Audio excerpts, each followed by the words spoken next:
Oi, gente, tudo bem com vocês? Olha só, mais um episódio aqui do Pode Me Deixar Ser Mulher. Este podcast, ele é a iniciativa da Rádio Capital, do Santuário Eucarístico Diocesano de Cianorte. E nós temos aqui os nossos colaboradores que nos ajudam a levar esse projeto adiante. E eu quero agradecer todos eles com muito carinho. A Ornatos Joalheiros, uma loja que faz parte da história de Cianorte. A Ornatos não é apenas uma joalheria, é uma casa de tradição e confiança que acompanha gerações. Ali encontramos uma variedade completa de presente para todos os momentos e para todos os públicos, mulheres, homens, crianças, com joias de ouro, prata, semijoias, lançamentos e joias sacras e uma infinidade de produtos e presentes para toda a família. Ela traduz a beleza, devoção e carinho em cada detalhe. Obrigada, Ornatos, por caminhar conosco e fazer parte dessa história. Quero agradecer a doutora Gabriele Valério, que é uma médica integrativa e funcional. A doutora Gabriele atua com foco em promover o equilíbrio e bem-estar para cada paciente. Seu trabalho vai muito além de tratar sintomas. Ela busca a raiz dos desequilíbrios, ajudando a restaurar saúde e a qualidade de vida. E o Empório 3S, uma loja que leva saúde e qualidade de vida para Cianorte com 2 lojas. Uma localizada no Amigão, na Praça do Japonês, e outra no Max Atacadista.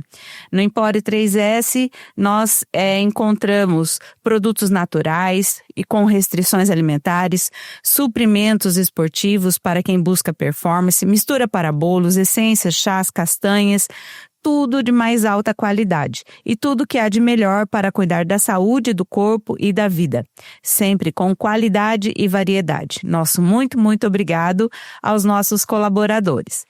E hoje nós temos aqui uma presença que veio importada, vamos dizer assim. Nós temos a presença aqui de uma pessoa muito especial que está de passagem aqui na nossa cidade, que tem parentes aqui, e ela já veio por aqui, pegamos ela para participar aqui do podcast. Eu vou apresentar para vocês, ela é escritora, Michele Magri Alarcon, e ela escolheu uma mulher maravilhosa, é uma matriarca, não patriarca, uma matriarca, né? Da onde nossa história, assim, a promessa de Deus começou por esse casal, e nós vamos ver muita relação com a família, né? Nós vamos falar muito sobre a família, porque é o tema do livro da Michele, Família, a mais bela obra de amor. Então, eu vou começar jogando para ela e fazendo a pergunta. Quem é Michele Magri Alarcon? Olá, Rose, muito obrigada pela acolhida aqui no podcast. Para mim é uma honra estar aqui, um privilégio participar desse podcast tão importante nos dias atuais, né, para resgatar a essência da mulher. Bom, então, quem sou eu? Sou escritora, sou jornalista, orientadora familiar e membro fundadora de uma comunidade chamada Natolé, né, que vem do grego, que é o Sol do Oriente. É uma comunidade que tem um apostolado forte com as famílias, né? Então, nós buscamos, né, nos configurar a Sagrada Família. Mas, né, não somente todas essas atribuições, também sou mãe de 3 filhos maravilhosos, a Maria Clara, de 9 anos, o Miguel, de 6, o João Paulo, de 1 ano e 8 meses, e esposa do Wellington Alarcon. Então, gosto mais de me definir como mãe e esposa. Mãe e esposa. A Michele está trazendo para nós a experiência de vida, né, sua missão como escritora e essa sua missão como escritora, assim, falar sobre a família, né? Como que foi, assim, esse seu chamado, assim? Como que surgiu a Michele escritora? Olha, Rose, desde a faculdade eu já tinha, de fato, né, um desejo ali de escrever um dia. Porém, nunca imaginei que seria esse o assunto, né, que um dia, de fato, eu lançaria um livro.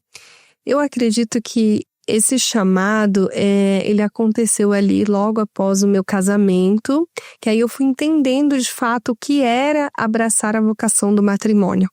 E aí 3 meses depois que eu me casei, né, nós tivemos a nossa primeira filha, e aí fomos mergulhando mais né, sobre a essência da família, a família como projeto e dom de Deus, né, e sempre ali caminhando também na igreja. Ali nós sentíamos que Deus nos chamava a promover a família, a não só defender a família, mas a promover a família, sendo sinal, né, aqui na Terra, através da nossa família. E aí, quando eu comecei a pós-graduação em Ciências da Família pela Faculdade Mar Atlântico, eu comecei a entender que eu precisava deixar um legado, né? Porque nós não sabemos quanto tempo nós temos, né, Rose? Então, eu comecei a me deparar com essa, talvez, uma brevidade e de olhar mesmo para mim e falar o que eu posso fazer para que outras famílias também compreendam que são dom e projeto de Deus. E ali eu tive esse insight, né, através de um amigo também que é muito, muito querido, e aí ele começou a despertar em mim, né, esse olhar para que eu pudesse eternizar aquilo que eu vivia enquanto família. Então, colocar em um livro, né, tudo que eu aprendi na questão do conhecimento e também aquilo que eu vivia dentro da minha casa, com os meus filhos, com o meu esposo. E eu lembro que eu comecei a escrever um pouco desacreditada, né, na minha própria capacidade de poder colocar num livro, de fato, algo que pudesse ajudar o próximo, né? Mas eu comecei ali a escrever. E aí eu tenho um diretor espiritual, um padre muito querido, e eu em um dia, né, assim, bem para baixo, assim, bem desacreditada mesmo, conversando com ele, eu falei, padre, eu tô muito desanimada, padre, eu acho que eu não vou conseguir escrever um livro, eu comecei, mas porque tem muitos livros já sobre família, né, muitas pessoas renomadas, mestradas, pessoas assim que têm uma grande um vasto conhecimento na família. E assim, padre, eu não quero ser só mais um, né? E aí ele olhou pra mim, assim, com aquela serenidade de pai espiritual, né? E ele falou assim, olha, filha, realmente tem muitos livros sobre família, mas nenhum deles tem a tua história. Sim. E ali eu entendi, Rose, que não se tratava mais de algo pessoal, como um sonho, mas se tratava de uma missão. Uma missão criada a Deus. Hoje, Michele, o evangelho de hoje, né? Ele fala o apostolado do cristão, né? Que é acender uma lâmpada, isso, né? Exatamente o que você fez, né? Você tem a tua luz, você colocou na mesa, exatamente, né? Você colocou, um padre uma vez falou pra mim ele falou assim, ô Rosiane, coloca a lâmpada sobre a mesa, não vai ficar escondendo, né? E eu acho que é essa a missão de todos os batizados, né? E a gente às vezes fica muitas vezes assim, desanimado, desacreditado, com medo, às vezes até com vergonha, né? E toda essa pressão. Mas a gente tem que ter a coragem e colocar a lâmpada sobre a mesa, né? É bem isso. Rose, acho que é essa questão da insegurança mesmo, né? E até a editora Sagrada Família, que publicou o livro, né? Eu tive um editor que me acompanhou, e ele falava muito isso pra mim, Michele, não te preocupa que será só o primeiro, depois virão os outros. O primeiro é sempre mais desafiador. Sim. E ainda sobre essa questão da insegurança, Rose, é algo assim que me marcou muito profundamente, que foi num momento de oração muito profundo, né? Onde eu colocava para o Senhor as minhas limitações, as minhas dificuldades. Ele me deu aquela passagem, né? Que inclusive é página do meu carisma na comunidade, que é a Epifania. E é onde ele olha e fala assim, né? E falou comigo de forma muito particular. Não és tu, de forma alguma, ó Belém, a menor entre as cidades, pois de ti sairá aquele que governará todas as nações. Então ali eu entendi que era um olhar que eu tinha muito particular, muito provavelmente um complexo de inferioridade que vinha, né, ali de uma infância, de uma adolescência, mas que ali o Senhor estava me curando, me tocando e me dizendo, eu não sou a menor entre as cidades, né? E aí eu tomei posse daquilo, eu falei, Senhor, então eis-me aqui, faça-se-me segundo a tua vontade. Exatamente, a gente vai aprendendo que quando a gente se dispõe a caminhar, né, a servir, nós não temos que nos preocupar aonde vai chegar. Isso não nos pertence, né? Aí se chega o Thiago Brado, ele é um cantor aqui de Cianorte, né? E ele fez uma postagem ontem falando de ele estava cantando uma música e tinha uma pessoa chorando muito ali na plateia, chorando, e depois ele conversou com essa pessoa, né? E essa pessoa falou que ele era um dependente químico e ele estava em casa e estava 3 dias já assim em estado lastimável e ele ia tirar a vida, né? E aí passou um carro de som cantando aquela música do Thiago, que fez ele não cometer o suicídio, né? Aí o Thiago faz uma reflexão muito grande, que às vezes a gente espera o sucesso, espera a visualização. Ele falou bem, a cobrança das produtoras, a cobrança tudo de ter visualização, né? Aí ele falou assim, olha, essa passagem me fez parar e falou assim, se a música que eu fiz conseguiu fazer isso com uma pessoa, pronto, né? Já valeu a pena. Já valeu a pena. Então foi muito bonito o desabafo que ele fez, né? Ele falou, na correria a gente vai, e né, ele tá fazendo muito show, ele corre e esquece. A gente esquece do verdadeiro propósito, né? Mas isso é muito bom a gente ter coragem, né? E o importante é isso que a gente já falou várias vezes, o diretor espiritual, né, Michele? Que nos acompanha, ele direciona bem essa questão, né? Foi fundamental, porque eu acredito assim que muitas vezes na vida nós temos dúvidas. Sim. Como ali Pedro no mar, né? E a gente acaba tirando os olhos do nosso propósito, da nossa vocação, por vezes, né? Com medo, e a gente pode afundar. Então, o diretor espiritual, né? É a persona Christi, né? O padre. Então, é como se ele estendesse a mão e falasse, vem, não tenha medo, vem para águas mais profundas, né? Exatamente. Então hoje o tema, né, a gente começou já falando do livro, né? O tema é um tema muito precioso, né? Família é promessa de Deus que se cumpre no tempo certo, né? E a Michele, ela escolheu Sara, que antes era Sarai, e depois mudou para Sara, né? É a mulher de Abrão, que depois virou Abraão, né? Porque Deus mudou os nomes deles devido à promessa que foi feita, né? E eu queria saber, Michele, o porquê da escolha de Sara. Então, Rose, Sara, ela é a matriarca, né, do povo de Israel. E olhar para tudo que ela viveu com Abraão, né, a história matrimonial que ela teve, a espera, a obediência a Deus, a submissão ao esposo, né, e a fé, de fato olhar para minha pequenez, né, e entender que eu preciso segui-la, eu preciso utilizar, né, todo o testemunho de vida, a fé que ela teve para minha vida também.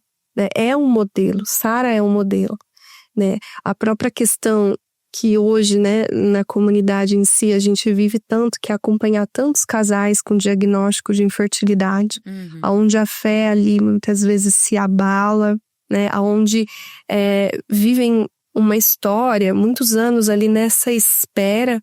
Então a gente olha para a vida de Sara e vê, se Deus prometeu, Ele vai cumprir. Sim. Pode passar o tempo que for.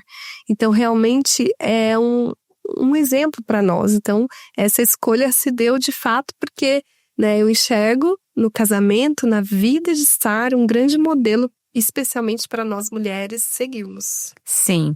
E ela, a primeira, quando se fala, né, de Sara na Bíblia, a primeira coisa que fala nela, a primeira citação, Sarai, que ainda era, né, era estéril e não tinha filhos, né? Então foi porque a esterilidade na época era uma coisa muito marcante, né? Era humilhante para a mulher.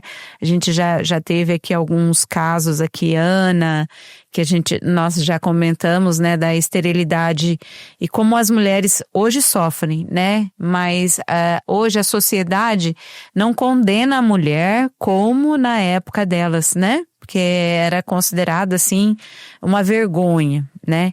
E eu achei muito interessante assim, a primeira coisa que citou de Sara na Bíblia foi essa questão, né?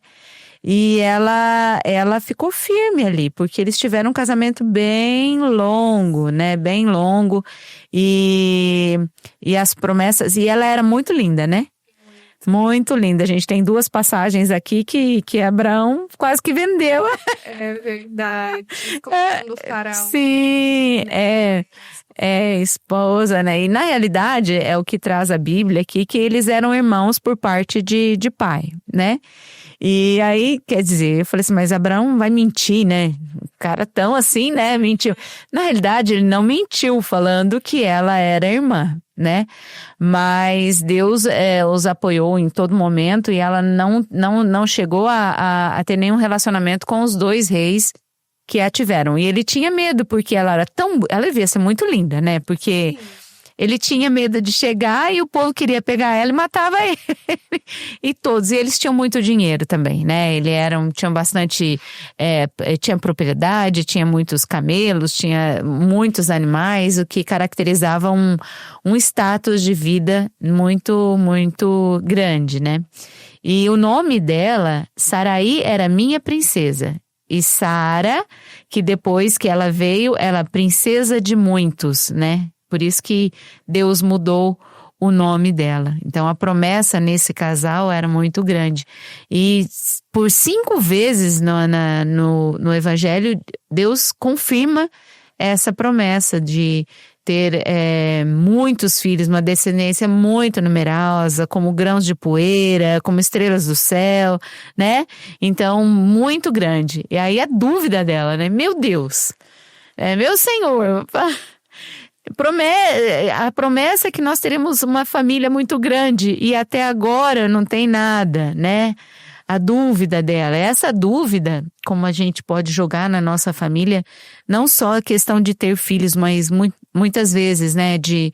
Ai, meu Deus, eu quero que meu marido vá para a igreja. Ah, meu Deus, eu quero que meu filho vá para a igreja também, ou largue algum vício, né? E às vezes a demora, né? A demora faz, e ela realmente fez. Ela pegou uma serva e falou pro marido, falou assim, ó, eu não posso ter filho, então vai com a serva, né? E essa questão hoje, assim, eu acredito que você aborda essa questão do tempo, né?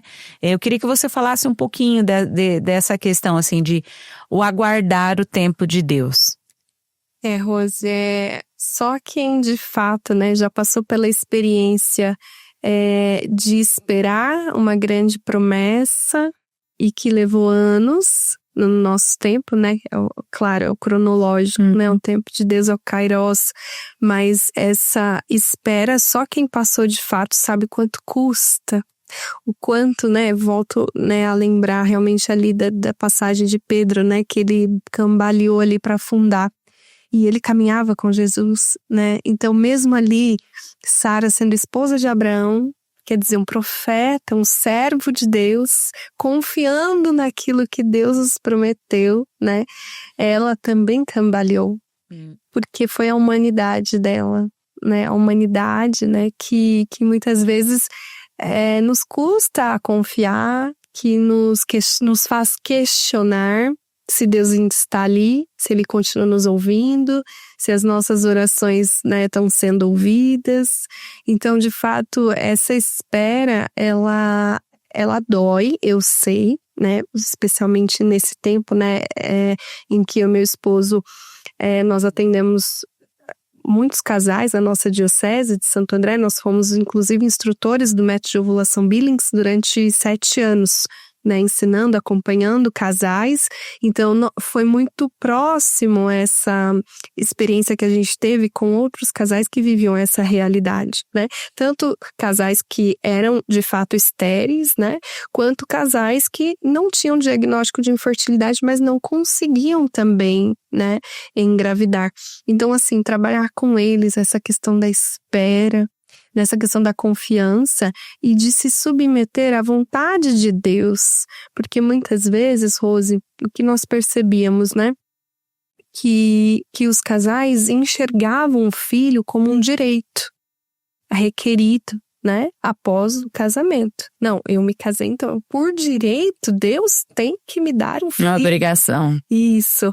E aí nós íamos conversando com eles para eles compreenderem que um filho, ele não é um direito, ele é dom e graça de Deus. Ele é um presente imerecido, né? Não é um sonho pessoal, assim como eu falava do livro, né? Que se eu me realizo enquanto mulher, enquanto o dom da maternidade ali que eu recebi, e então eu me fecho no primeiro filho, por exemplo, me fecho a vida porque eu realizei um sonho. Não, é um olhar que transcende. Então a gente levava sempre os casais a compreenderem qual é o tempo de Deus. Será que é agora, nesse momento? Né? Será que esse presente eu estou preparado enquanto família ali? É o tempo ou Deus quer me treinar para algo maior, né? Para que eu tenha um outro olhar daqui a um tempo, né? Ou de repente, quantos casais também abraçam a adoção? Que também é uma outra perspectiva, né? Enquanto muitos casais sofrem nessa angústia, né? Muitas crianças também sofrem por não ter um lar e uma família. Então olha como que, né, as duas partes, a gente sempre olha o casal, mas a gente sempre esquece de falar das crianças nos abrigos, nos orfanatos, abandonadas, órfãos, que também sonham em ter uma família. Então a espera, ela acontece dos dois lados, né? Ligando muito a essa questão da vida de Sara, da esterilidade, né? Dessa questão da promessa que ela recebeu e do tempo que ela precisou esperar para que essa promessa se cumprisse. Né? E assim é em todas as outras esferas da nossa vida. Eu sempre falo que aquilo que o tempo, ele é tão precioso dessa espera, porque fortalece a nossa fé e porque nos faz mais próximos de Deus. Sim. Nós temos um motivo para rezar, nós temos uma razão para fazer penitências, renúncias, quaresmas, porque é no tempo da aflição, né? O tempo aqui do povo que caminhava na Terra Prometida, que eles estavam mais perto de Deus. Eu sempre, eu tenho essa questão comigo, assim, às vezes o que a gente quer, o que a gente deseja, né?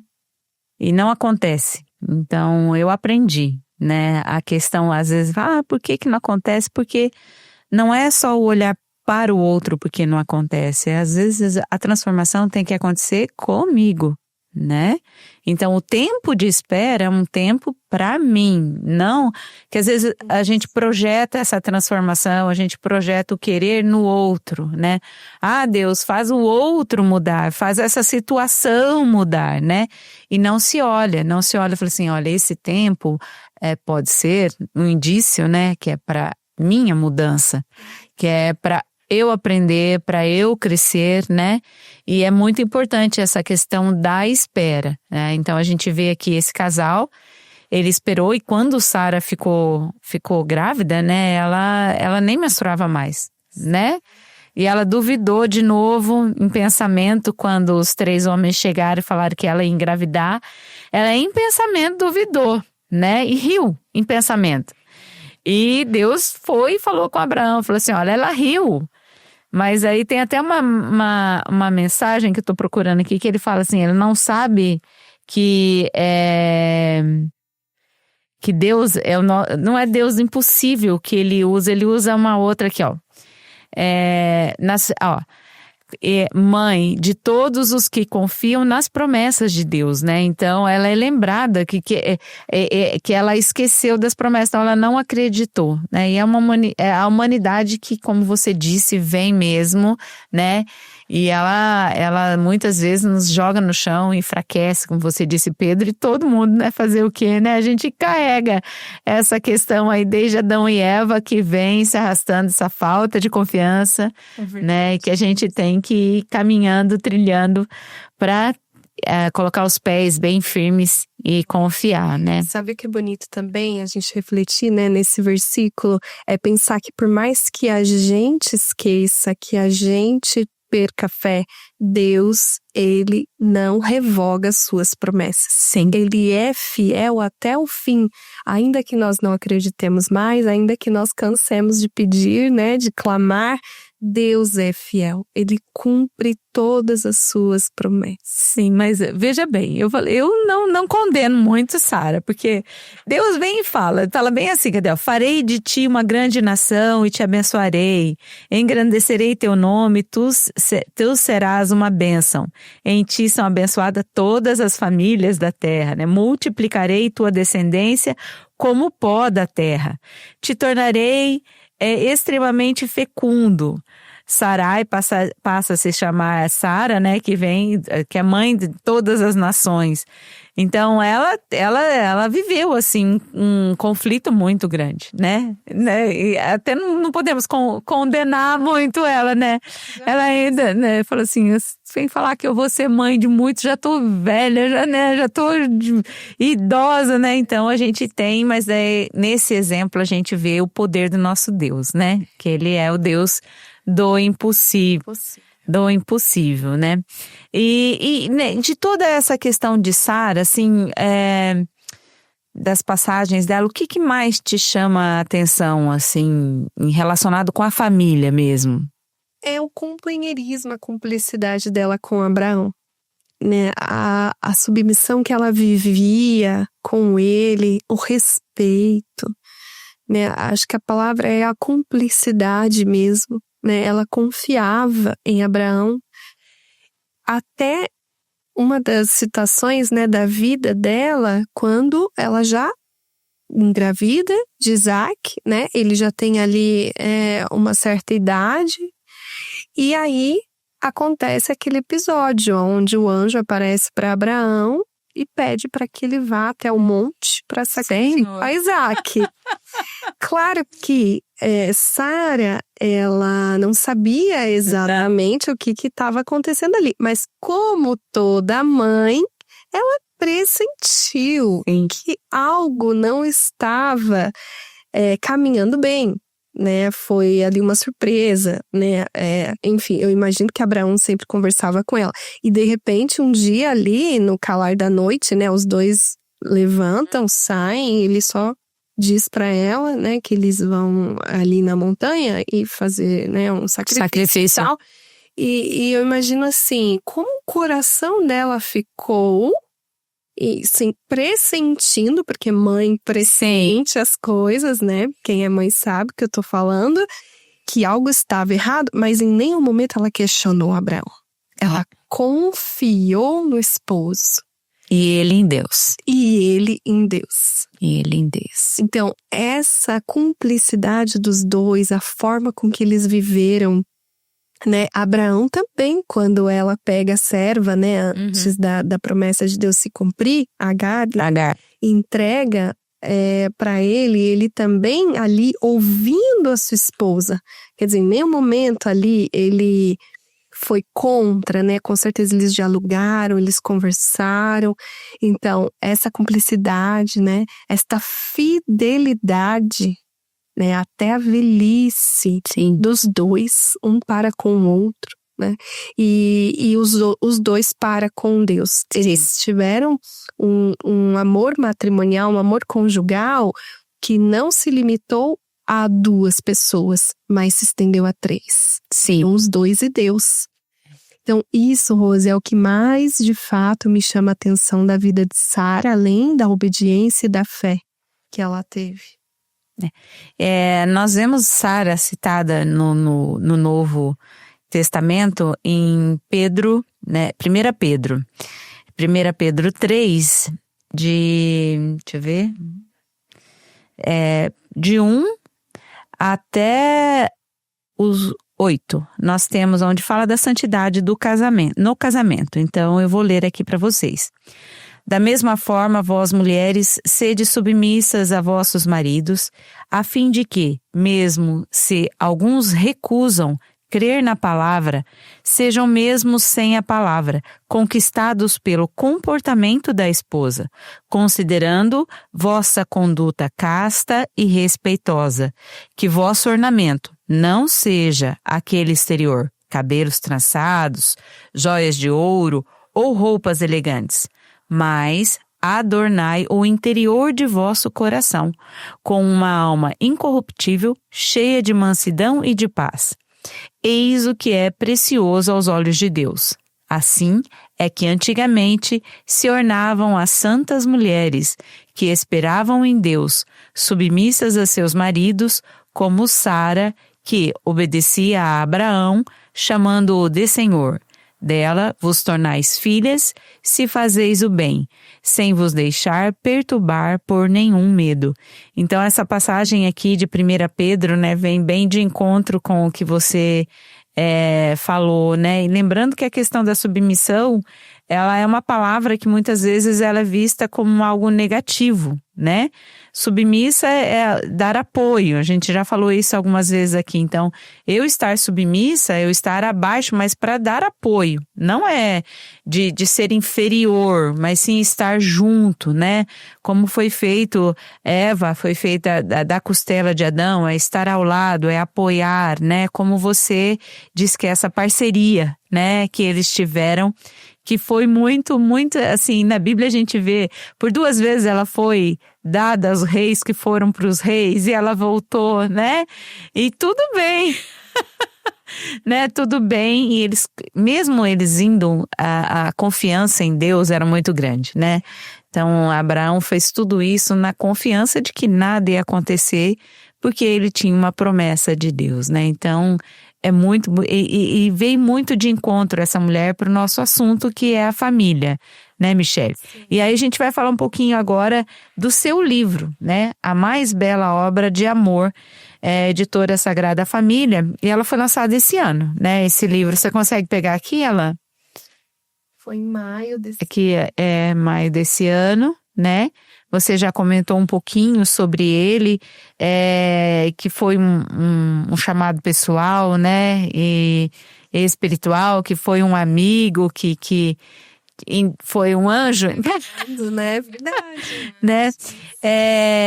E o que você colocou aqui, pelo que eu vi do livro, né? É uma questão de como você descobriu a família importante, como que você faz a família importante, os pontos que isso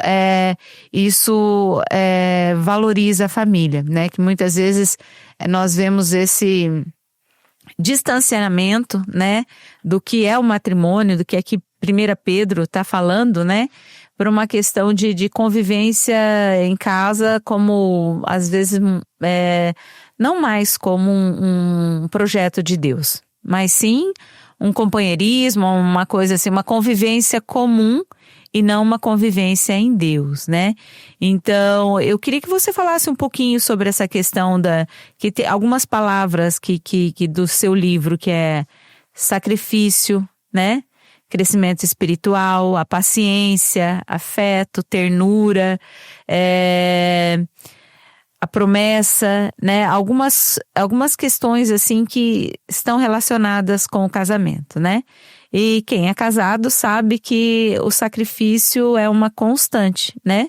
Sim. É uma constante. O sacrifício, o parar de pensar em mim e a partir do momento que a gente fala assim, pensar em nós, né? Como um só, né? Exatamente. Eu vejo assim, né, Rose, o quanto os casais, especialmente de agora, carecem de compreender de fato o que é um casamento, né? Ele foi elevado a sacramento, né? Na Igreja Católica, graças a Deus, né? Nós temos essa dádiva de poder olhar para este sacramento como algo divino, instituído pelo próprio Cristo, né? Quando ele disse, deixai o homem, sua mãe e seu pai, e unir-se à sua mulher, e os dois já não serão 2, mas se tornarão uma só carne. Então, isso é tão belo aos olhos de Deus e é indissolúvel, né? Se a gente for estudar, por exemplo, o Código de Direito Canônico, a gente vai ver todos os motivos, né, que falam o que pode se dar a uma nulidade matrimonial. De fato, a igreja ela tem um olhar muito belo, muito peculiar quando se fala de nulidade, porque ela entende a sacralidade do casamento, ela entende a indissolubilidade, de fato, do homem e da mulher que se uniram em sacramento. São João Paulo II, né, até nos seus estudos, né, nas catequeses da teologia do corpo, ele compara a própria Eucaristia, o sacramento da Eucaristia, que é quando Jesus ele se dá em corpo, alma e divindade, e nós comungamos o corpo e o sangue dele, e conosco ele se torna um na comunhão, ao sacramento do matrimônio. Que quando os esposos se encontram no seu ato conjugal, no seu leito matrimonial, eles estão com a própria carne se doando. E não são mais cada um, mas eles se tornam um só. E a cada vez que eles se encontram no leito nupcial, eles estão renovando os votos matrimoniais que fizeram no dia do casamento, com a própria vida e o próprio corpo. Porque aquela experiência do padre, quando ele levanta a própria persona Christi, ele diz, eis o meu corpo que é dado por vós, é o mesmo que os esposos fazem em sacramento, unidos em sacramento, no ato conjugal. Eis o meu corpo que é dado por vós. Esse é o mistério da fé. É ali que o casal se une intimamente, mais uma vez. É ali onde toda a picuinha, todas as indiferenças caem por terra. E aquele matrimônio, ele ganha novamente uma vida. Ele ganha novamente, né? Ele renova o seu sentido, que é unitivo, procriativo também. Então, de fato, Rose, né? O livro, ele traz toda essa essência, essas palavras, né? Que você citou, de fato.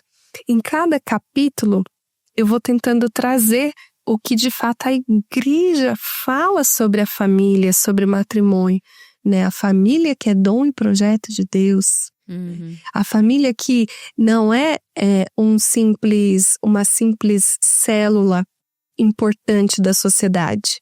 Ela é muito mais, né? Inclusive, uma vez, o padre, né, que me acompanha, ele falou em uma homilia, você sabe qual é o sonho de Deus que só o homem pode realizar? Olha. E nós ficamos pensativos. E ele disse, é a família. A família.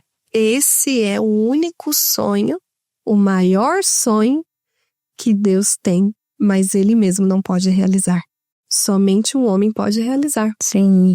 Então, olha que perspectiva a gente olhar a família, né? Como, de fato, aquela música, Utopia, né? Do Padre Zezinho. Como é bom, né? Quando a gente se assentava, se achegava e nada mais importava, somente ali o aconchego do lar.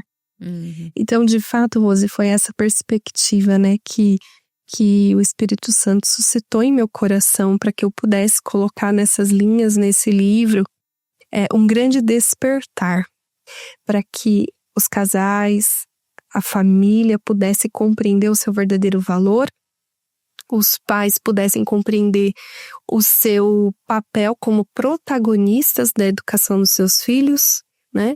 E os casais pudessem entender o seu valor na família. E como é você na sua missão, você faz capacitações, formação de casais, né? Participa bastante nessa questão de casais. E quando você fala sobre isso, como que é a reação, né? A reação, porque a cama do casal é um lugar santo, né? É uma igreja, é um terreno santo mesmo que a gente tem. Mas hoje nós vemos uma inversão muito grande de valores e que dá até medo do que a gente vê, né? De casados e não casados também, né? Que a gente vê a questão do sexo que perdeu o valor, né? O valor que nós temos de presente de Deus, o sexo, né? De união entre o homem e a mulher no casamento. Isso não tem mais, dificilmente esse olhar, né? Nós temos um olhar na igreja, mas na sociedade no geral, o sexo ele se banalizou de uma forma, né, que é uma questão orgânica, deixou o espiritual totalmente de lado, e uma questão orgânica, né? E quando você faz essas capacitações, essas formações, como que você vê a reação dessas pessoas, ou se você tem algum depoimento de alguém que falou, né? Porque conforme você foi falando assim, a gente vai... eu já tinha alguma noção, mas as palavras vão se encaixando, né? A questão da Eucaristia. Por isso que é importante a gente ler, refletir, meditar sobre essas questões. Mas algum depoimento, assim, que te chamou a atenção nessa tua caminhada? Olha, Rose, muitos testemunhos, né, de casais que realmente mudaram totalmente a sua perspectiva sobre o olhar, né, da sexualidade humana e do sexo em si. A gente tem muitas histórias, graças a Deus, inclusive no livro eu conto algumas experiências, né.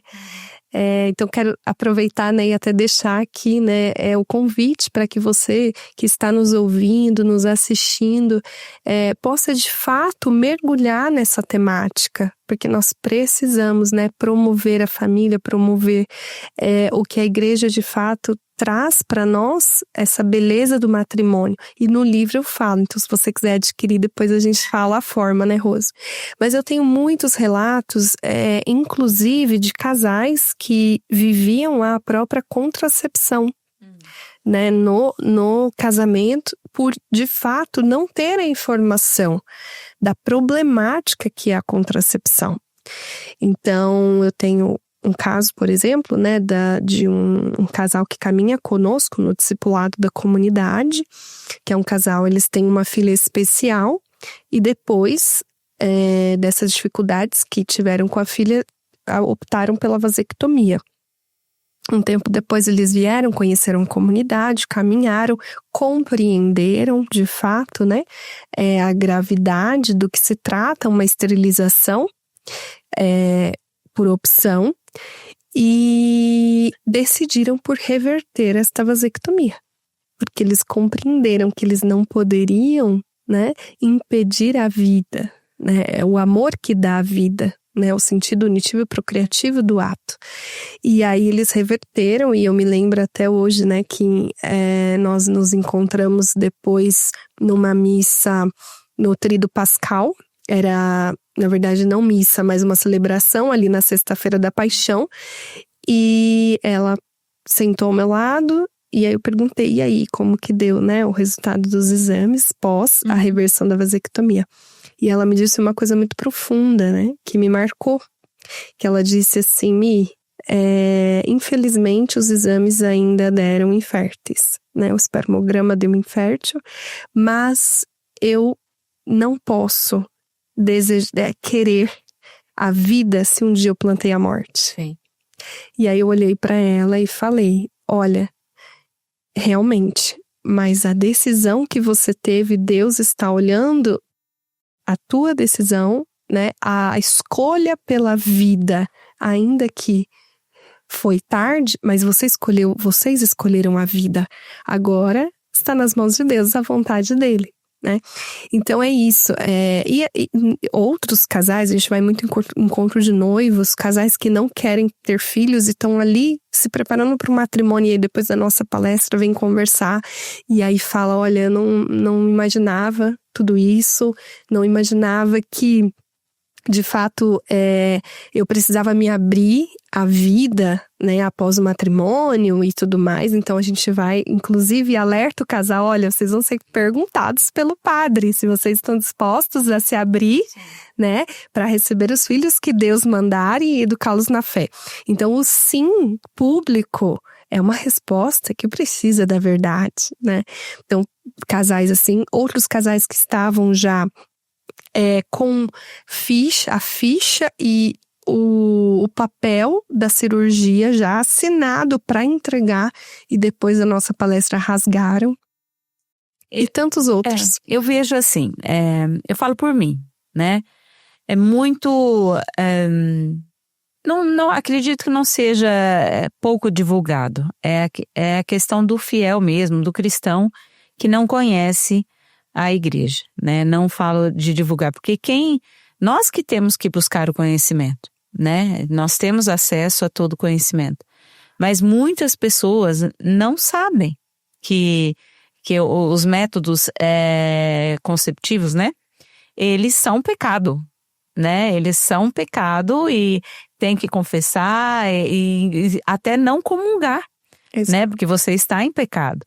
E a igreja, muitas vezes também, nós tivemos alguns episódios também que banalizou essa questão também, né? Então, nós falamos bastante aqui da questão da mulher, como que a mulher deixou de ser o plano de Deus, e nós sabemos que a questão de não ter filhos é uma das artimanhas que foram colocadas, né, para destruir a família, né? E nós temos, assim, estudo, a questão do feminismo, né, meu corpo, eu que decido. Sim. Né, a questão de tirou o foco do que para que a mulher foi criada, né? Eu, como bióloga, a fêmea, ela foi criada para procriar.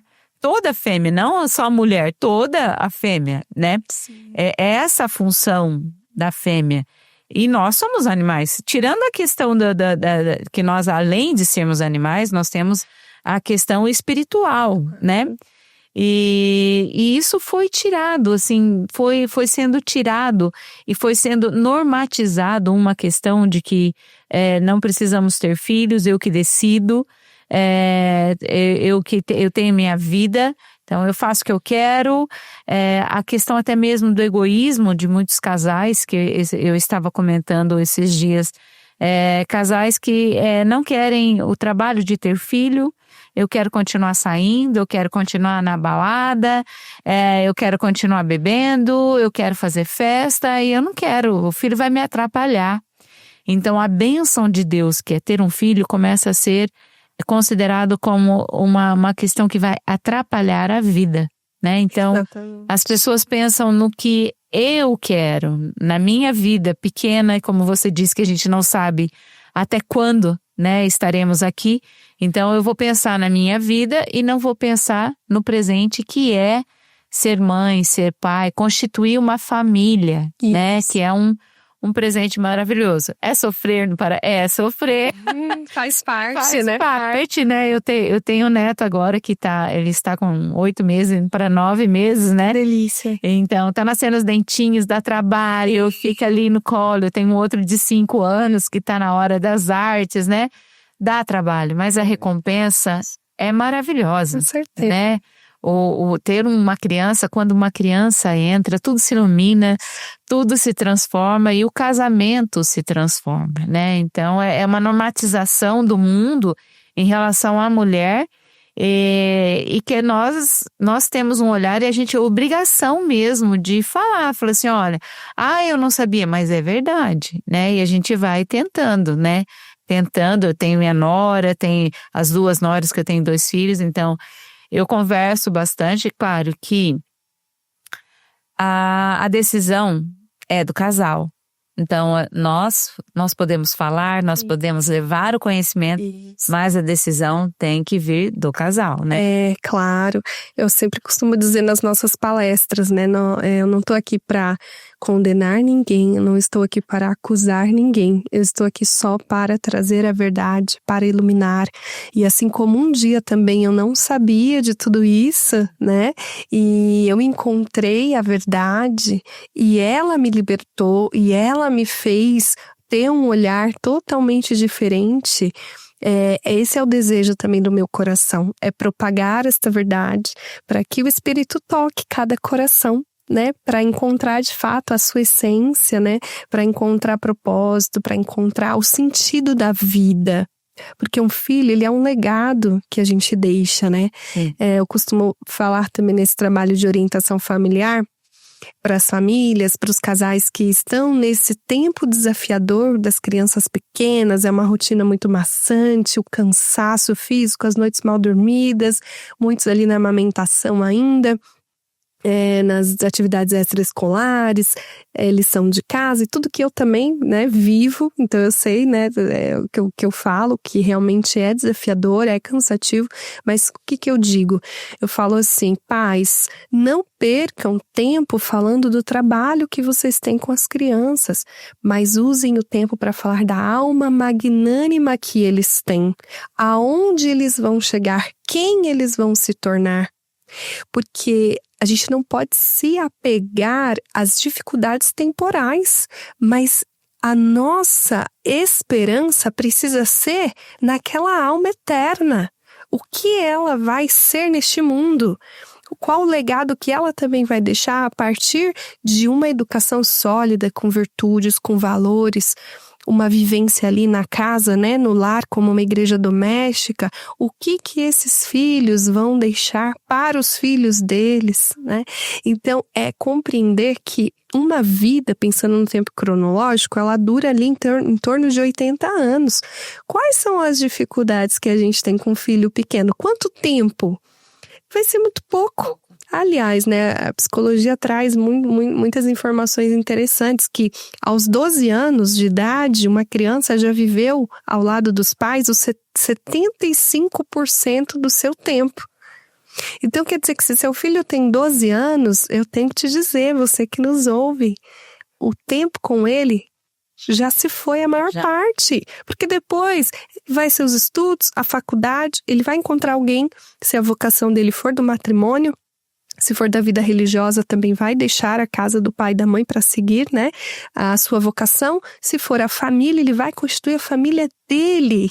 E aí, o tempo contigo, né, pai, mãe, vai ser muito pequeno. Não porque, né, o filho não gosta, o filho não valoriza, não, mas porque Deus quis assim. Mais uma vez, né, a gente lembra aqui do versículo. Deus disse, né, deixai o homem, seu pai, somente se unirá à tua família. Então, nós, pais, seremos os familiares dos nossos filhos. Nós não seremos mais as pessoas mais importantes agora. Exatamente. Os 2 filhos casaram, já têm suas famílias. Então, ele fica aguardando eles virem para casa. É uma visita. E tá tudo bem. A gente tem que entender que é assim mesmo, que um dia nós passamos por isso, nossos filhos passarão por isso, e até pensar na nossa velhice. Porque um dia, se nós tivermos, de repente, viúvas, né, e precisarmos de um amparo, de uma acolhida, é pensar também, será que eu estou no momento na velhice, né, agora usando a imaginação, se eu estou de repente na casa de uma filha, abrigada por ela, cuidada por ela, eu estou atrapalhando a vida matrimonial e a vida familiar do meu filho? Porque se eu tiver, eu preciso ser a primeira a me levantar e dizer, filha, obrigada por tudo, mas eu vou seguir o meu caminho, seja numa casa de recuperação, numa clínica, mas eu não vou querer, Rose, aqui eu falo de fato como um testemunho, de forma alguma atrapalhar a vida da família dos meus filhos. Eu quero que eles sejam felizes, que eles tenham a oportunidade de semear aquilo que eles um dia aprenderam comigo, mas sem que eu intervenha, sem que eu seja um peso, sem que eu seja motivo de briga, de discórdia na família deles. Então essa perspectiva. E eu ouvi, né, só para concluir, uma frase esses dias no Instagram, eu vi que me marcou, né, e que eu quero deixar aqui também para vocês, que falava assim, quando Deus quer mudar a história, Ele envia uma criança. Olha, que lindo. Não é? Lindo, e muda mesmo. E muda. Ele não mandou Moisés, né? Ele não mandou o menino Jesus, o verbo que se fez carne e mudou a história, o velho, o Antigo Testamento. Sim. Tudo se fez novo, né? O sol que nos veio visitar, né? Ali, o sol do Oriente, Jesus que nasce no seio de uma família para nos ensinar como ser humanos, que é possível sermos santos. Então é isso, é olhar, eu acho que esse é o desafio, os casais olharem para um filho, não com medo, mas com esperança, sim, né? Com esperança. Aliás, né? São João Paulo II fala isso quando ele estuda a teologia do corpo, o quão gracioso é um ser humano poder ser co-criador da vida com Deus. Sim. Então, se Deus, né, te chamasse, por exemplo, para construir as galáxias, o universo, os peixes, o mar, como você se sentiria? Uau! sou uma pessoa importante. Ele te chamou, você que tem essa vocação do matrimônio, para ser co-criador da vida e gerar uma pessoa. A mulher em teu ventre e o homem. Sim. Lançando a semente neste solo fértil. Então ele se doa em corpo e sangue. Sim. E ela, a mulher, se doa em corpo e sangue. Os dois criam alguém. Gente, isso é a maior graça que a gente pode imaginar. E aí que não dá para entender por que ter medo disso. Por que ter medo de um bebezinho tão inofensivo, né? Aliás, Madre Teresa de Calcutá, ela tem uma frase que diz: quando uma mulher passa pelo ciclo e vem a menstruação, é o útero dela, na verdade, chorando por não ter recebido uma nova vida. Então nós precisamos mudar o olhar, Rose, mudar o olhar de entender que uma criança ela pode mudar uma história. A gente já falando essa questão que você falou da concepção, né, a importância de ser mãe, de ter um filho, não só a mulher contra o homem, né? Isso vai bem de encontro com a questão de o sonho de Deus para a mulher. O sonho de Deus para a mulher, ele está totalmente relacionado com a maternidade, né? Com a companheira, que nós fomos feitos porque Adão precisava, ele queria, ansiava por alguém semelhante a ele, né? Então nós fomos criadas para sermos companheiras do homem. E também para criar a vida, né, que é o símbolo dessa união. E a gente sabe que, assim, quando Deus criou Eva, ele tinha os seus planos para a mulher. E hoje nós vemos, assim, na nossa sociedade, que muitas mulheres, não sei se seria realmente o plano que Deus fez para nós, né? Eu estava esse final de semana na praia aqui do Porto Rico, que é o Rio Paraná, né? E a gente vê, assim, cada situação, assim, eu vi briga de sons, né? Umas músicas, assim, que eu falei, a próxima vez que eu for, eu vou levar meu fone de ouvido. Mas o que mais me chamou a atenção, assim, foi a questão de ver as crianças brincando, ouvindo essas músicas, as mães dançando. E aí o pessoal que estava lá falou assim, gente, essas músicas não tem como. Mas não tem nada a ver. Eu falei assim, eu sou adulta, eu consigo discernir o que tem a ver e o que não tem. Sim. Ele vai entrar, eu vou ver, achei um absurdo, eu consigo. Mas uma criança, eles nem estão ouvindo. Eu falei assim, não, eles estão ouvindo e estão cantando. Eles estão vendo a mãe dançando. Então aquelas letras, aquelas palavras obscenas, elas estão entrando para a criança como uma coisa normal. A normatização do sexo, né? E a gente sabe que essa questão do estímulo sexual para as crianças, elas têm afetam biologicamente o seu ciclo. Para as meninas, menstruam mais cedo, o estímulo sexual mais cedo faz com que essas meninas se despertem mais cedo para o sexo, né? E o menino também. Então, aí eu vi uma menina lá que eu fiquei assim chocada, 11, 12 anos, e ela deitada assim, e ela se virava e ficava procurando olhar de homens, né? Então eu consegui ver isso, mas eu parei e ver. Mas a sociedade como um todo é normal. É normal por quê? Porque as coisas estão se normatizando. As coisas que antes era impossível de acontecer quando a gente era criança, hoje acontece debaixo dos olhos dos pais, debaixo dos olhos de todo mundo, e todo mundo fala, mas deixa. Isso não tem nada a ver. Então, essa questão de chamar a responsabilidade dos pais sobre o que seu filho está vendo, o que seu filho está ouvindo, o que teu filho está usando, né? Isso vai interferir. Daqui a pouco ele cresce, aí não adianta você falar que não pode. Aí não adianta falar assim, isso é errado. Porque ele cresceu ouvindo isso e vendo o pai e a mãe ouvindo isso. Então, como é que eu vou falar para a criança escuta uma música falando de sexo de uma maneira tão vulgar, tão horrível mesmo? Como é que ela vai se relacionar com o marido depois? Se ela cresceu ouvindo que isso na música e o pai e a mãe dançando ou todo mundo ali achando isso normal, como que vai ser o relacionamento dela com o namorado? É uma distorção muito grande, né?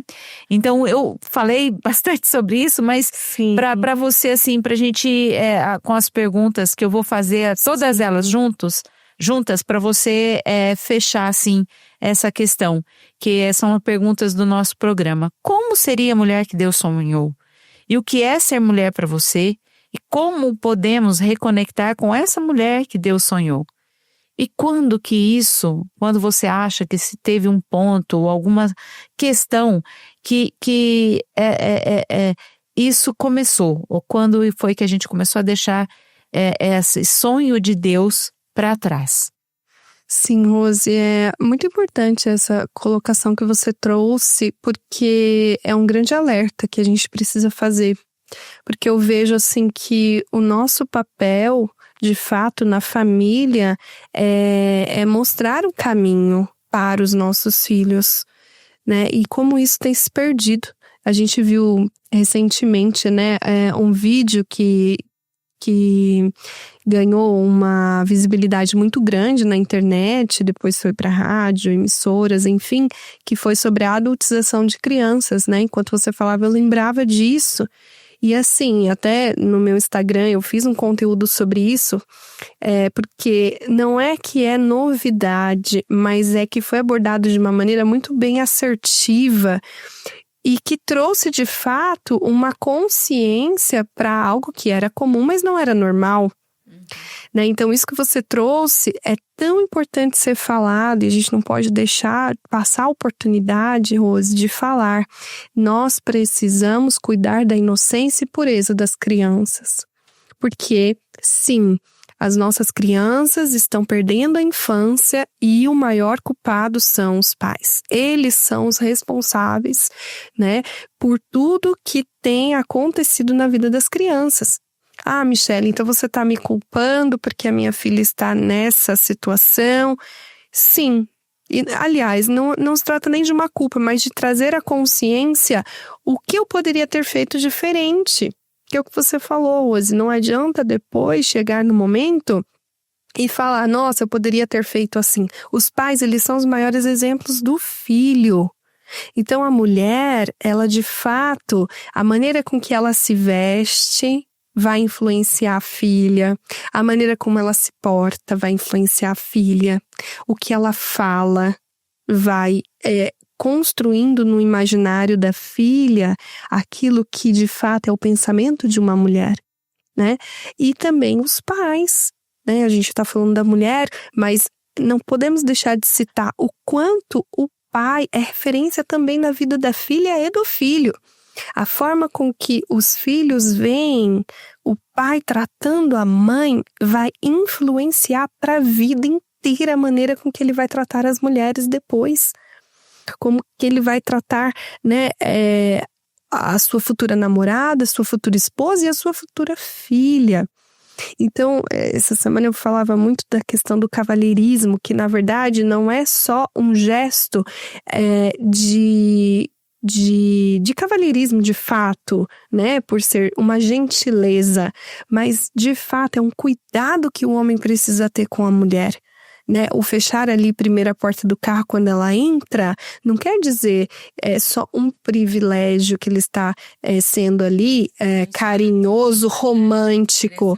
Não, ele está cuidando da segurança dela, porque ela entrando primeiro no carro, ele está protegendo. Se vier alguém para assaltar, quem estará vulnerável é ele, não ela. Então, se o filho vê o pai cuidando da mãe dessa forma, ele também vai entender que o papel dele enquanto homem é proteger e cuidar da esposa. É prover, é dar segurança, é dar a vida, porque é para isso, né, que o homem se casa, para dar a vida para sua esposa, né?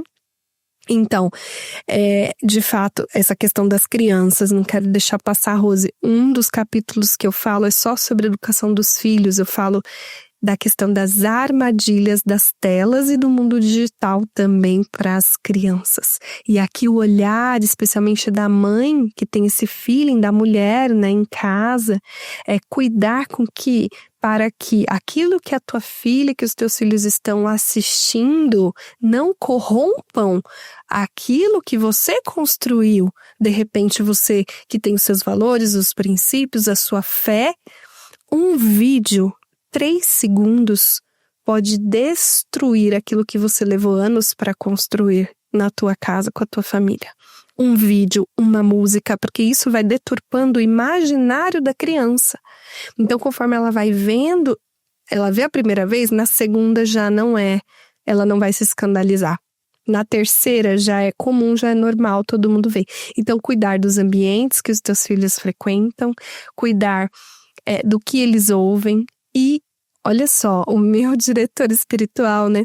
Eu até rio porque eu sei que muitos vão se escandalizar com o que eu vou falar. Mas ele não tem medo de dizer assim, nas homilias: pais, não dê internet e celular para os seus filhos até os 18 anos. Olha só, parece uma coisa de outro mundo hoje, porque aí o pai vai falar, mas como eu vou fazer isso? E ele fala assim, você, a mãe e o pai, a tua casa é um santuário da vida e você tem a missão de proteger os teus filhos. E a internet, ela é uma janela que abre para o mundo desconhecido.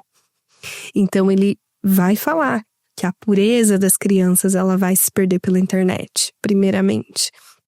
Então é tudo isso, né? A importância. Na faculdade também, nós estudamos antropologia e se falou muito da disforia de gênero, que é um assunto também que precisa ser falado, que o que é isso, né? Quantos jovens estão com crise de identidade sexual? Não sabem mais se eu sou homem, se eu sou mulher? O que me define? Essa questão do gênero foi nos roubado, Rose, a palavra gênero. A palavra gênero, ela é uma palavra tão abençoada que foi roubada de nós. E aí, porque a gente vê a etimologia da palavra, Gênesis, genealogia, gene, né? Generosidade, genitalidade, que é o órgão sexual com que Cristo, né, com que Deus nos criou. Então essa é uma palavra muito abençoada e foi nos roubada. Então olha a problemática também quando a família ela já começa desestruturada, quando um filho ele não tem o direito de ser educado, criado pelo pai e pela mãe. Então tudo isso, como eu falava, é muito importante de ser falado, Rose. E agora, né, respondendo às questões da mulher, se você puder até me lembrar que eu acabei citando um pouco. Como seria a mulher que Deus sonhou? O que é ser mulher para você? Como podemos reconectar com essa mulher? E quando foi que deixamos isso para trás? Para mim, o modelo de mulher perfeito é da Virgem Maria.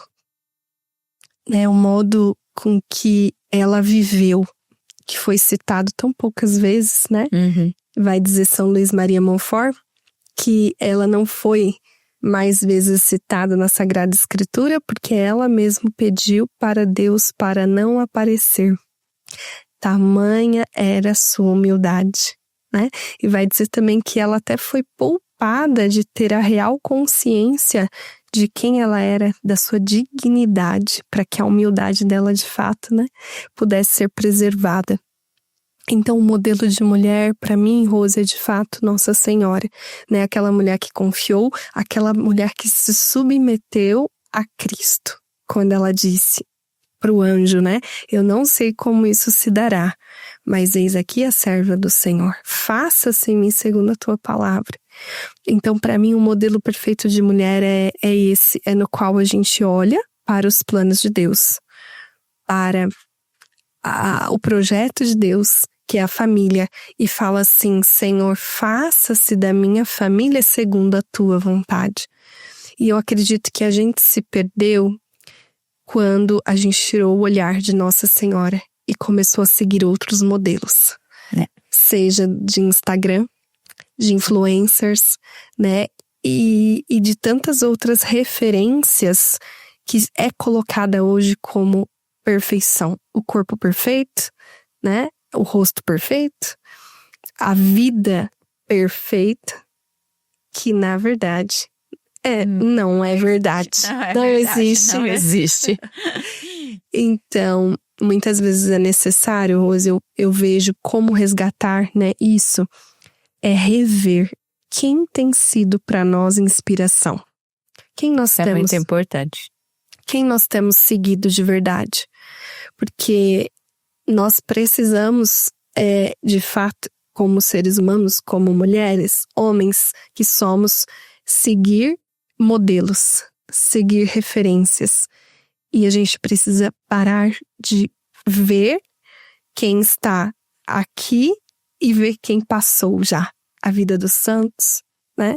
Que foram perfeitos, e tentar nos assemelhar a eles, buscando, né, na vestimenta, ter mais modéstia, entender que o nosso corpo é sagrado, é templo do Espírito Santo, abandonar as contracepções, porque isso não é plano e projeto de Deus para a mulher e para o homem. Aliás, né, eu até aproveito para dizer que, de fato, é um plano do inimigo, né, para roubar de Deus aquilo que só o homem pode fazer, que é realizar o sonho dele de ser família, de ser procriadores, né, multiplicadores da vida. E, de fato, abandonar aquelas nossas referências do feminismo, que foram incutidas no nosso pensamento, seja até na própria família no qual nós somos criados, né? Ou na faculdade, ou entre amigas. De alguma forma, o feminismo, a raiz dele, tocou a nossa história.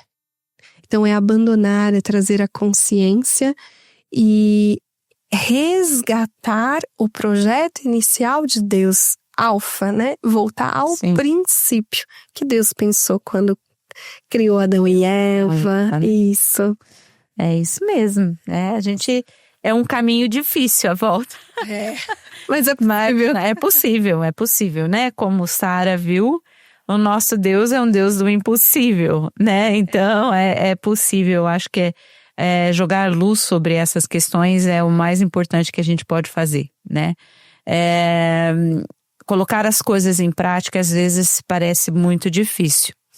Mas, se você se fortalecer na fé, né, nós temos esse apoio divino que nos ajuda. E é muito importante. Sim. E nós temos que parar de pensar no agora e pensar numa vida eterna, né? Exato. É o depois, né? Os planos para nós é o depois, né? Sim. Então, tudo que nós fazemos aqui vai refletir no que nós veremos depois. É essa consciência que nós temos que não é morreu, acabou. Não, para o cristão não é morreu, acabou. Morreu começou. Exatamente. Né? Vai começar a verdadeira história, né? A história de redenção mesmo, né? E Michele, onde a gente consegue encontrar o teu livro? Como que faz para quem se interessar? Os seus contatos, como que entrar em contato com você? Eu vi que tem um Instagram, tem bastante direcionamento, né? Isso. Queria que você falasse assim, como que as pessoas podem te encontrar e encontrar o teu livro. Tá bom, Rose. Então, eu tenho um trabalho no Instagram de orientação familiar, né? Então, o meu Instagram é Michele, com 2 L's e E, Alarcon, com N de navio no final, _, né? E o livro, ele está à venda lá na minha bio. É só clicar, né? O pessoal do marketing fez uma página, uma landing onde você pode adquirir o livro lá. E toda a renda arrecadada pelo livro, ela será revertida para a nossa evangelização na comunidade Anatolé. Inclusive, na bio também tem lá o perfil da nossa comunidade, para você que foi tocado, né, por esse podcast e deseja conhecer um pouco mais dos nossos apostolados, do nosso carisma, que é ser epifania para o mundo, né, a manifestação de Deus no mundo. Você pode nos conhecer melhor também através da comunidade Anatolé. E também ele é um livro, né, que foi publicado pela editora Sagrada Família, então foi distribuído pela Loyola nas principais livrarias do Brasil, também está disponível na Amazon e nas principais plataformas digitais. O Alan depois ele vai colocar, né, Alan? vai colocar certinho a capa do livro, o Instagram da Michele, né? A gente coloca tudo na descrição. Eu ganhei o meu, ó. Só falta o autógrafo agora, ó. Verdade. Olha, muito linda a capa mesmo, uma família muito, muito linda mesmo, né? E a sua família atrás também, muito linda, olha só. Muito obrigada, sou suspeita a falar, sou apaixonada, gente, apaixonada pela minha família. Ambos amo demais. Eu também sou meus grandões, eu já tenho um de 35 e outro de 34. Então já são grandinhos, já estão me dando netos. Ai, que coisa. Que é a maior bênção, além dos cabelos brancos, que a Bíblia fala, né? A recompensa dos cabelos brancos são os filhos dos filhos, né? É verdade. Então, com a graça de Deus, eu tô tendo a recompensa já dos netos, que é reviver os meus filhos nele, né? Então, é muito bom isso. Michele, você queria deixar mais alguma mensagem, né? Que a gente tá encerrando aqui. Se você quisesse falar alguma coisa sobre a mensagem de família inspirada em Sara, né? Que a gente falou bastante sobre ela. Sim. Eu gostaria, assim, de deixar uma mensagem, né? Dizer para todas as famílias que estão nos acompanhando, né? Dizer para você, família que me acompanha, você pai e mãe, você homem e mulher chamado à vocação do matrimônio, que a tua família é a tua maior missão. E que o teu caminho, a tua missão é mostrar e apontar o céu para a tua família. Então, seja presente na vida da tua família, monte a tua casa, os 3 altares ali, né? O altar da palavra, da mesa e da cama, com muito carinho, com muita ternura. E eu tenho certeza que valerá a pena cada esforço, cada sacrifício. Reze o terço com seus filhos, né? Não desanima não de levá-los à Santa Missa. A gente sabe que, principalmente com as crianças pequenas, é desafiador, mas elas precisam sentir o cheiro da vela. Elas precisam conhecer o barulho do sino. Elas precisam aprender a se ajoelhar quando entram ali naquele local sagrado aonde está o Papai do Céu. Então, tenha certeza, assim como os pais de Santa Teresinha do Menino Jesus ensinaram ela a amar e a ser temente a Deus, que você possa compreender que a tua missão é essa. É ensinar os teus filhos a amar a Deus sobre todas as coisas. Ensinar a eles que vale a pena confiar, porque a fé é despertada bem quando eles ainda são muito pequenininhos. E que um dia eu e você possamos ter a graça de nossos filhos dizer, como Santa Teresinha disse, de São Luís Santa Zélia Martã: eu tive pais mais dignos do céu do que da terra, porque semearam o amor. Sim, que lindo, né? E tá chegando o dia dela. Tá chegando o dia dela. Santa Teresinha, rogai por nós. Rogai por nós. Então, eu gostaria de fazer uma oração final aqui. Em cima de tudo aquilo que a gente conversou, né? Que a gente foi muito, muito bom, né? Nós conversarmos sobre família. É um assunto que é muito precioso, né? Para todos nós. Então, eu gostaria de agradecer a presença da Michele aqui, né? Por sua missão de evangelizar através da escrita, pelo dom, né? Por testemunhar a beleza que é a família, né? E a família é o reflexo de Deus que Ele tem por nós, né? Sim, eu que agradeço. Muito obrigada. Hoje nós recordamos a vida de Sara, a mulher que acreditou mesmo em meio à esterilidade, que riu diante do impossível, mas viu a presença de Deus na promessa e que se cumpriu, né? Assim também nós queremos confiar no Senhor, mesmo quando as esperas são longas, mesmo quando as forças parecem pequenas, abençoar todas as famílias que nos acompanham para que encontrem a fé de Sara e, nas palavras da Michele, a esperança necessária para seguir o caminho. Que em cada lar floresça a confiança em Deus, que é o Deus que faz nascer a vida aonde parecia não haver esperança. Então nós confiamos em tudo, em Tuas mãos, Senhor, e Te louvamos porque és fiel. Nós vamos agora, para finalizar, como sempre, nós vamos rezar o terço do Espírito Santo, Mas antes disso, eu gostaria de agradecer novamente aos nossos colaboradores, né? Que com beleza, saúde e bem-estar, segue junto com a gente nessa missão. Obrigado a Ornatos Joalheria, doutora Gabriele Valério e Empório 3S, por essa parceria que nos inspira e nos fortalece também. Michele, o terço do Espírito Santo, ele é... Eu aprendi com Monsenhor Jonas Abib, né? E nas contas maiores, a gente recebereis o Espírito Santo e sereis minhas testemunhas, e nas menores, vinde Espírito Santo, tá? Então, nós vamos, e eu faço as preces aqui. Então, você que está aí, corre lá, pega o seu tercinho, né? O seu terção, não tercinho. E se você tiver alguma mulher que você queira rezar por ela, alguma mulher que está passando por dificuldades, ou alguma família, ou a sua família, ou a sua filha, sua mãe, pega o terço, reza por ela nesse momento, pedindo o Espírito Santo para que nos fortaleça. Em nome do Pai, do Filho e do Espírito Santo. Amém. Creio em Deus Pai Todo-Poderoso, Criador do céu e da terra, e em Jesus Cristo, seu único Filho, nosso Senhor, que foi concebido pelo poder do Espírito Santo, nasceu da Virgem Maria, padeceu sobre Pôncio Pilatos, foi crucificado, morto e sepultado, desceu à mansão dos mortos, ressuscitou ao terceiro dia, subiu aos céus e está sentado à direita de Deus Pai Todo-Poderoso, donde há de vir a julgar os vivos e os mortos. Creio no Espírito Santo, na Santa Igreja Católica, na comunhão dos santos, na remissão dos pecados, na ressurreição da carne, na vida eterna. Amém. Em Atos 1:8, Jesus deixa uma última palavra para os discípulos antes de subir aos céus. Recebereis o Espírito Santo e sereis minhas testemunhas. Todos nós somos chamados a testemunhar Jesus Cristo, sendo que hoje é nossa tarefa. Devemos fazer ecoar as palavras do Santo Evangelho. Em meio de tantas crises de valores, vamos pregar o diálogo, a tolerância, a humildade, a compreensão e, sobretudo, a oração. Peçamos ao Espírito Santo que nos ajude. Recebereis o Espírito Santo e sereis minhas testemunhas.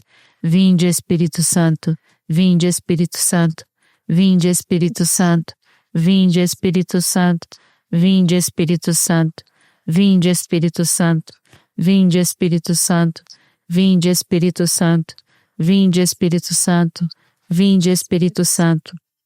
Recebereis o Espírito Santo e sereis minhas testemunhas. Vinde, Espírito Santo, vinde, Espírito Santo, vinde, Espírito Santo, vinde, Espírito Santo, vinde, Espírito Santo, vinde, Espírito Santo, vinde, Espírito Santo, vinde, Espírito Santo, vinde, Espírito Santo, vinde, Espírito Santo. Recebereis o Espírito Santo e sereis minhas testemunhas. Vinde, Espírito Santo, vinde, Espírito Santo, vinde, Espírito Santo, vinde, Espírito Santo, vinde, Espírito Santo, vinde, Espírito Santo, vinde, Espírito Santo, vinde, Espírito Santo, vinde, Espírito Santo, vinde, Espírito Santo. Recebereis o Espírito Santo e sereis minhas testemunhas. Vinde, Espírito Santo, vinde, Espírito Santo, vinde, Espírito Santo, vinde, Espírito Santo, vinde, Espírito Santo, vinde, Espírito Santo, vinde, Espírito Santo, vinde, Espírito Santo, vinde, Espírito Santo, vinde, Espírito Santo. Recebereis o Espírito Santo e sereis minhas testemunhas. Vinde, Espírito Santo, vinde, Espírito Santo, vinde, Espírito Santo, vinde, Espírito Santo, vinde, Espírito Santo, vinde, Espírito Santo, vinde, Espírito Santo, vinde, Espírito Santo, vinde, Espírito Santo, vinde, Espírito Santo. Nossa Senhora, cheia do Espírito Santo, desde a Anunciação, nosso exemplo de mulher e mãe, nossa Consoladora, pedimos que interceda por todas nós mulheres E nós, para mais vos agradecermos, vos saudamos com uma salve, Rainha. Salve, Rainha, Mãe de misericórdia, vida, doçura e esperança, nossa salve. A vós bradamos, degredados filhos de Eva, a vós suspirando, gemendo e chorando neste vale de lágrimas. Eia, pois, advogada nossa, estes vossos olhos misericordiosos a nos volvei, e depois deste desterro, mostrai-nos Jesus, bendito o fruto do vosso ventre. Ó clemente, ó piedosa, ó doce sempre Virgem Maria, rogai por nós, Santa Mãe de Deus, para que sejamos dignos das promessas de Cristo. Amém. Em nome do Pai, do Filho e do Espírito Santo. Amém.